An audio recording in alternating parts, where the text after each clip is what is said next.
Good day, fellow champions of inclusion. I am Aaron, and this is the Inclusive Dad podcast, where we explore inclusion and make it practical. Thank you for taking time out of your busy schedule to join me in exploring ways we can create a more inclusive world together. You are important, you matter, and you can make a difference. Today, my guest is Bill Volkmann. Welcome to the show. Thank you, and nice to be here. Awesome. You're welcome. Why don't you just start us off by just telling us a little bit about yourself? Um, I when at the beginning of my childhood, I went to a special school for kids with intellectual or developmental disabilities. When the ADA was passed, I became the first student in New Jersey public schools to go there with a, a intellectual or developmental disability. It basically I was the only kid in school of 500 students with a disability. And I made an impact because I love baseball and I love sports.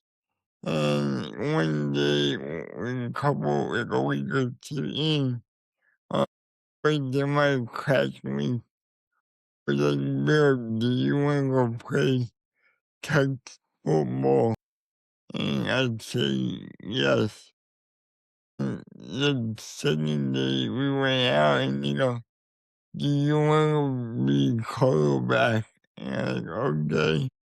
And then I flew the ball so long and so hard.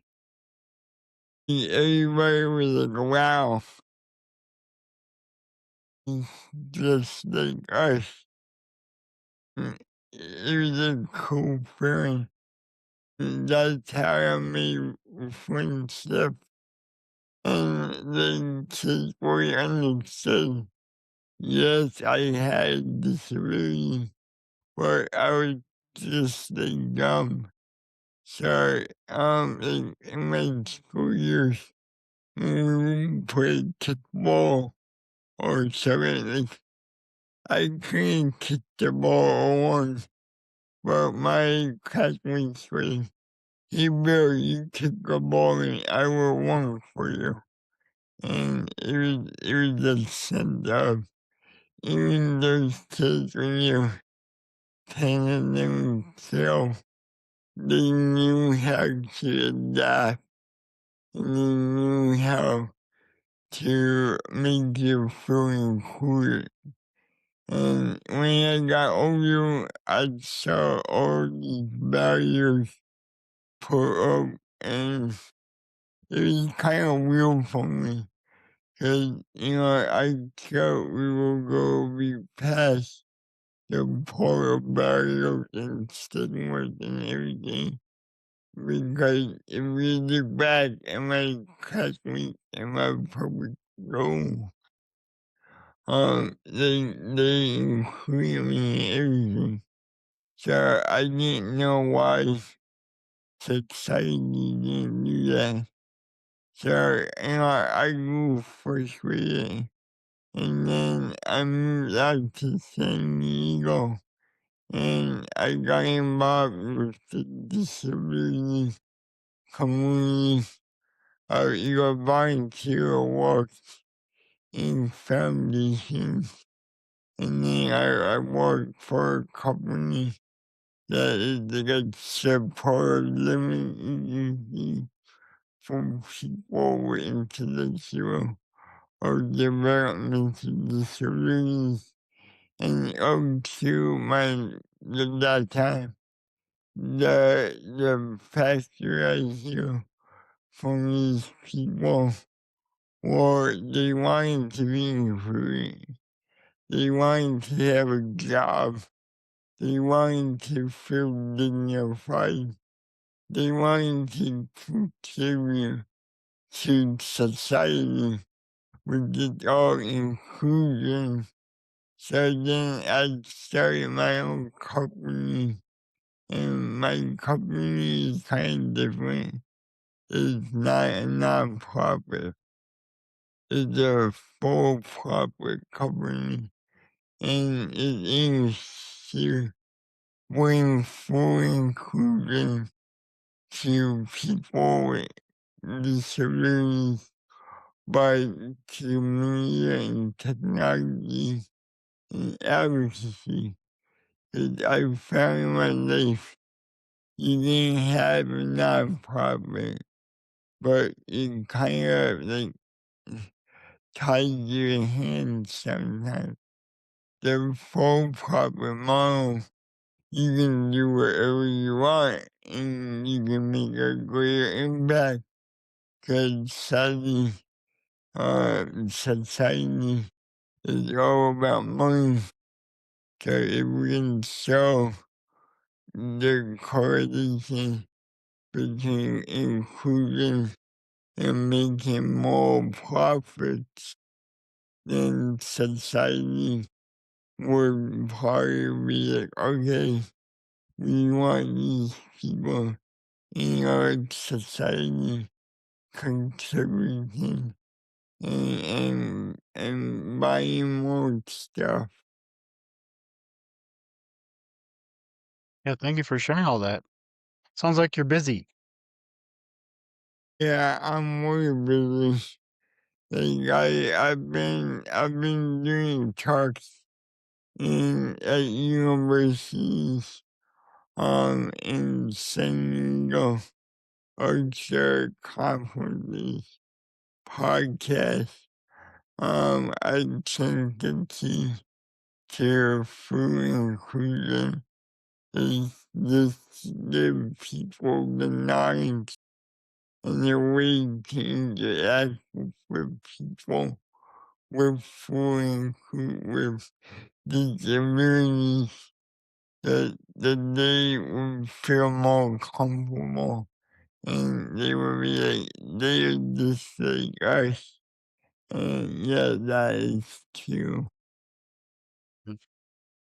What is your definition of inclusion?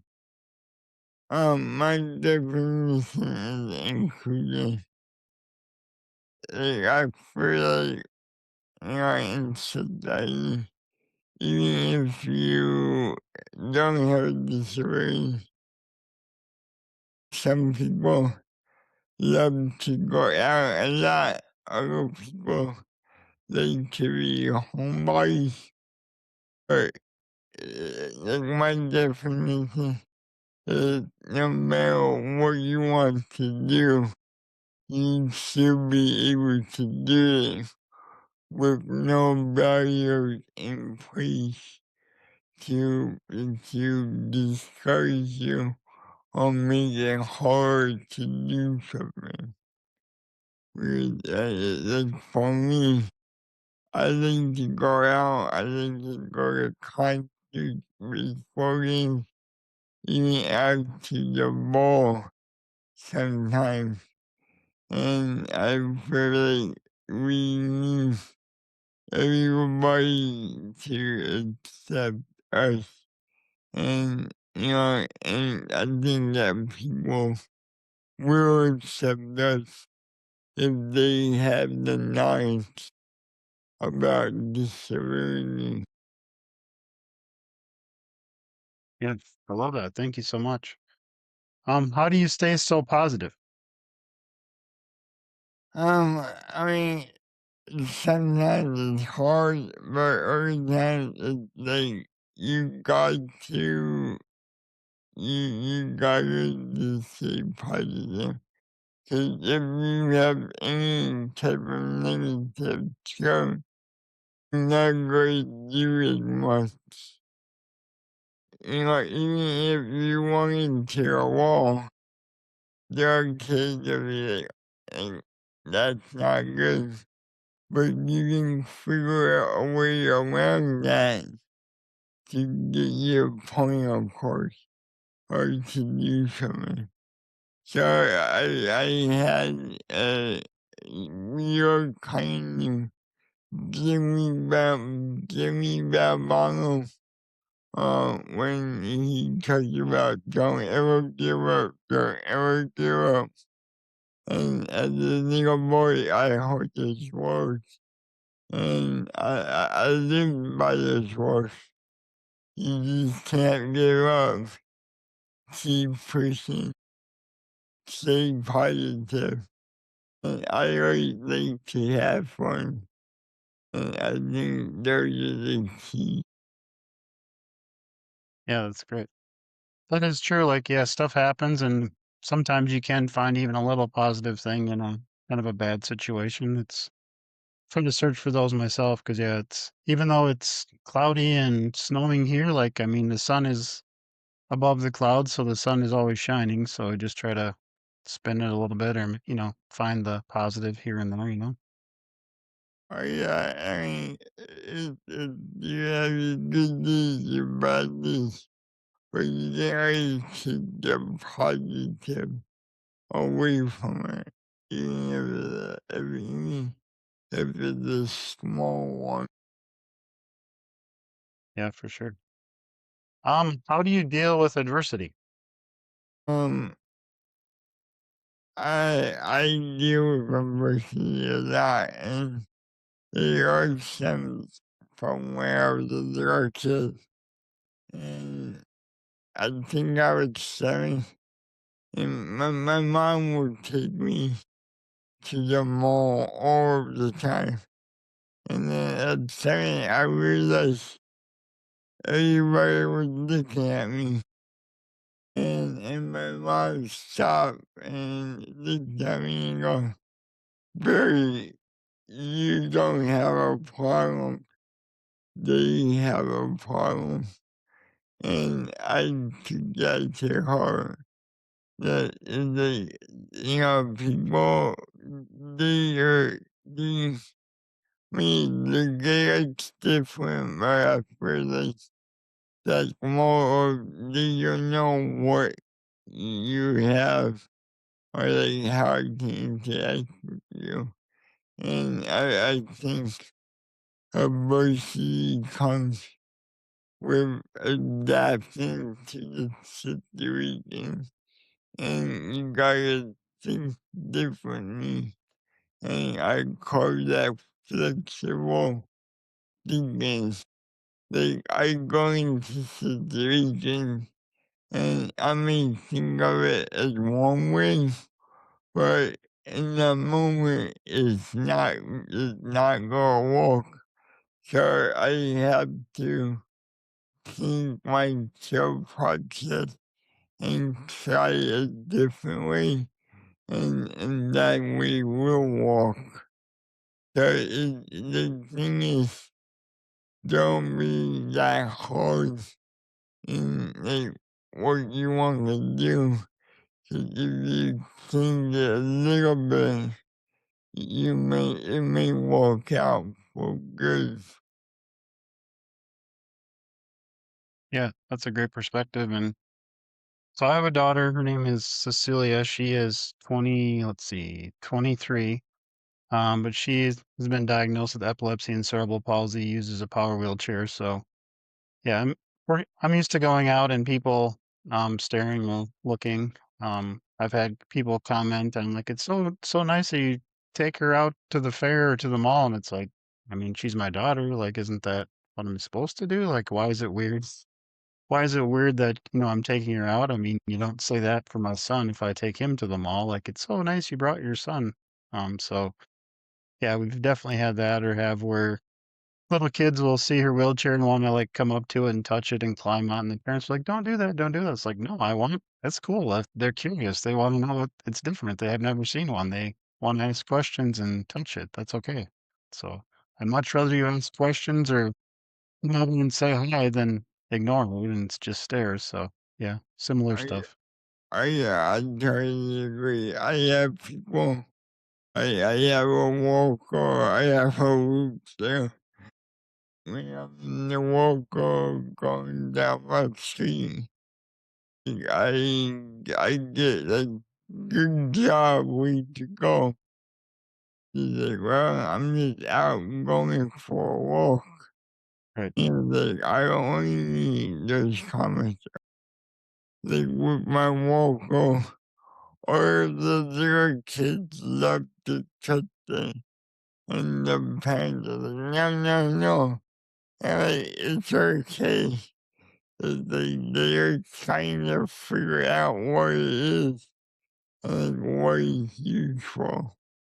So I just think that people with disabilities have to be more open about their disabilities, and then people in society that don't know about disabilities, they gotta be more comfortable in having that conversation with us.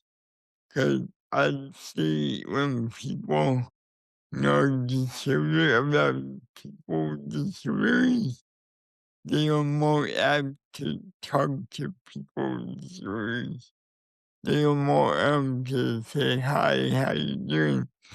They basically know how to talk to us.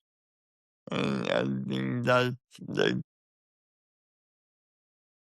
Yeah. I don't know if you've ever had this situation. If you like go to a doctor appointment or go to like a restaurant, do the people ask like whoever you're with the answers, like they ask them the questions, like what do you want to eat or what's your name, rather than talking to you? oh yeah, when I go to the doctors, if I with my when I was with my sister or with my friends, they would ask them and they would no, ask Bill, he's someone that knows. He goes in the hospital and my friend was with me and they look at him and ask the question. And he's like, "I have no idea. You're going to have to ask Bill about that." And like my friend gets so upset when they do that. He's like, we're on there, my other friend, with our disability. Would they ask me the questions about him? No. So why are they asking questions about you to me? I mean, yeah, that just does not make sense.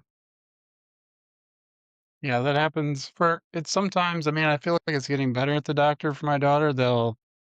I mean, I guess I don't know if it's 50-50 anymore, but I mean, if they look at me and ask, then I'm like, hey, I turn to her and, have her do it. But it's just, yeah, you should ask them first. And if they're not able to, then, maybe the other person can help. But yeah, you shouldn't assume they can't talk just based on how they look or whatever you're making an assumption on. So yeah, it's very Yeah, common though. I hear a lot of people where that happens to them. So oh yeah, like one time I was in the hospital waiting to go to rehab, and the social worker walked into my hospital room, and I looked at her. I knew why she was coming in to tell me that I was going to rehab and like what time. But she walked out the door and called my brother-in-law. And then my brother-in-law, why are you calling me about this? Go back in the room and tell Bill. I just think it's more, again, it's more about knowledge. And that's what my company is about doing, to bring the knowledge to society, that they will have more of a feeling about how to interact with somebody with a disability. yeah, for sure. I mean, yeah, we need to have more conversations about a lot of things. Disability, one of them. Just, I mean, the chance, I don't know the numbers off the top of my head, but there's a certain number of people, if you reach like, the average. age that people live to, you're gonna have a pretty good chance of having some sort of a disability, and we just don't talk about it enough. I mean, we just need to make it more normal that it's a human thing. People it happens or people have different abilities. I mean, I guess technically I'm not sure. I mean, I have glasses, so I have vision. I need them to be able to see, so it's kind of like, a, some adaptive equipment. We don't call it that because it's just so common probably, but it is, I mean, adaptive, something I need to be able to see at a level I can, read words and that kind of things. We definitely need to talk about it more and make it more, I don't know if normal I don't like the word normal probably, but just more common, more something we can talk about. Well, I mean, one of my ideas is we in schools, we have all these education and we have all these topics. I would love to see like from the fourth grade on, well, maybe for a month, they talk about disability and the different kinds of disabilities. And when people know about that, they are more accepting and they know how to interact. And then when you go to the college, I think every student in college should have about 2 or 3 classes on disability. Because I talk to students at my local colleges about disability, and they have a lot of questions, and that's what we want. So making that mandatory from fourth grade to college will open up that knowledge gap, and everybody will feel more comfortable around people with disabilities. And that's how we gain more inclusion.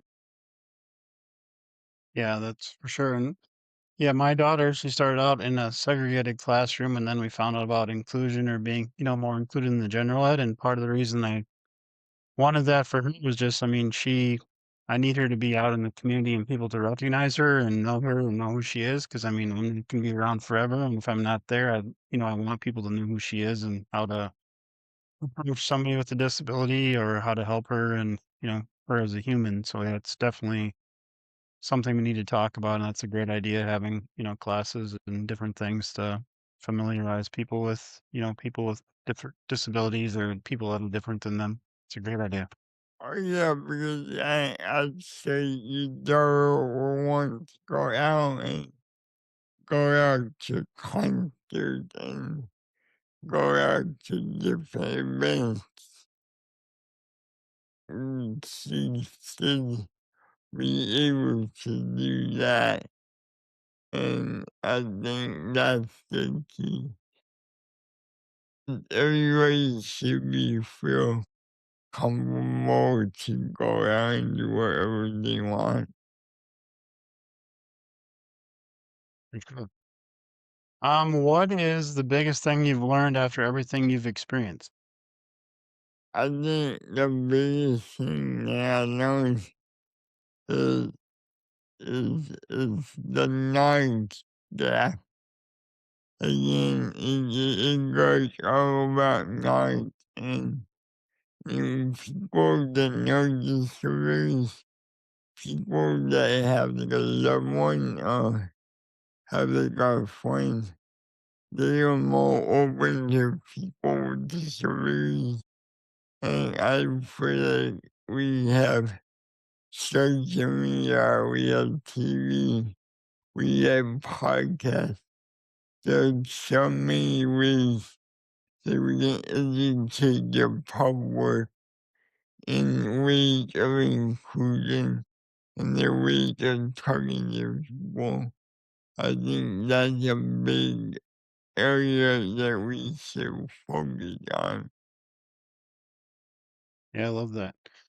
What is one tip you can share to help the listeners be more inclusive today? So just something anybody can start doing today to be more inclusive. I think the biggest thing is when you go out and uh, you see somebody with disability, go up to them as you would go to anybody else and talk to them and see what they need. And everybody got a point you can adapt. So if somebody has a communication issue, you know how to adapt to that. Or if somebody loves like baseball, talk about baseball. Just start the conversation. 'Cause that's the big key. Because I think one of my stories I can tell you is like my friend who is a person of color never around people with disabilities other than me.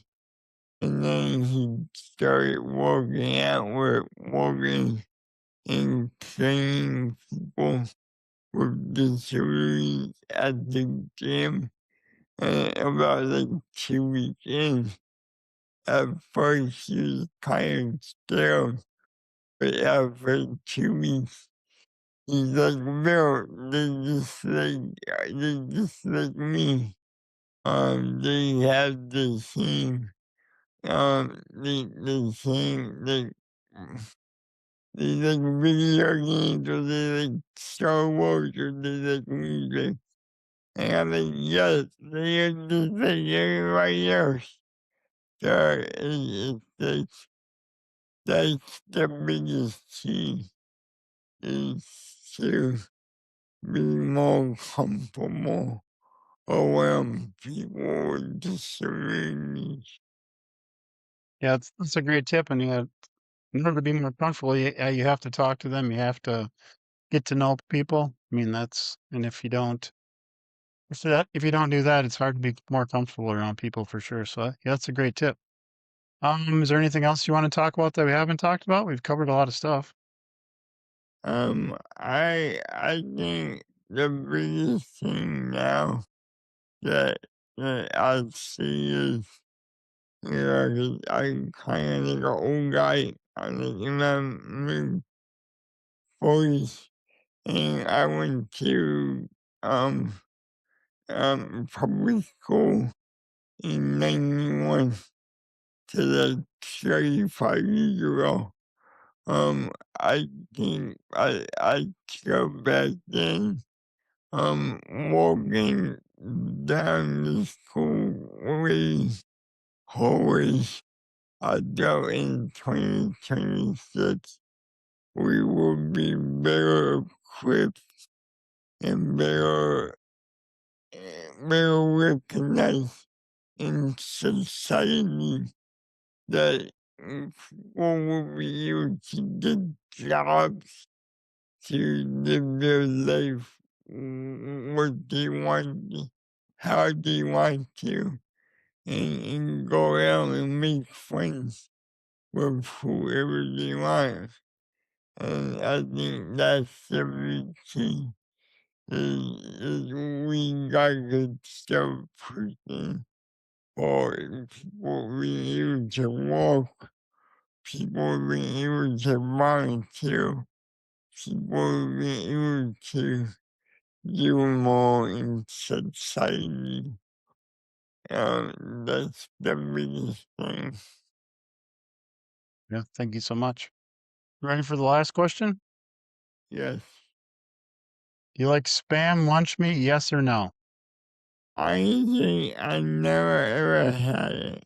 You've never had spam? Yeah. No? But I heard it's kind of good. If you kind of like fry it, it kind of tastes good. but I never really had it. Yeah, it's okay. Yeah, I live in southern Minnesota where they make spam and where the spam museum's located. So I've been asking everybody to see kind of what their reaction is. And usually it's a fast yes, a fast no, or yeah, you haven't had it. That's kind of the three answers. I've been to Wisconsin, 2 or 3 times, and I know in Wisconsin, the bratwurst subsidies for that food, and I think it too, but I never had spam. That's okay. That's okay. Well, thanks so much for being on the show today. I appreciate it. Thank you. To those Uh, list to those listening, thank you for allowing me to be part of your journey. It is truly an honor. Please join the podcast newsletter by clicking on the link in the episode description to keep up with the latest episodes. Together, we can make the world more inclusive. Until next time, stay empowered and be a champion for inclusion.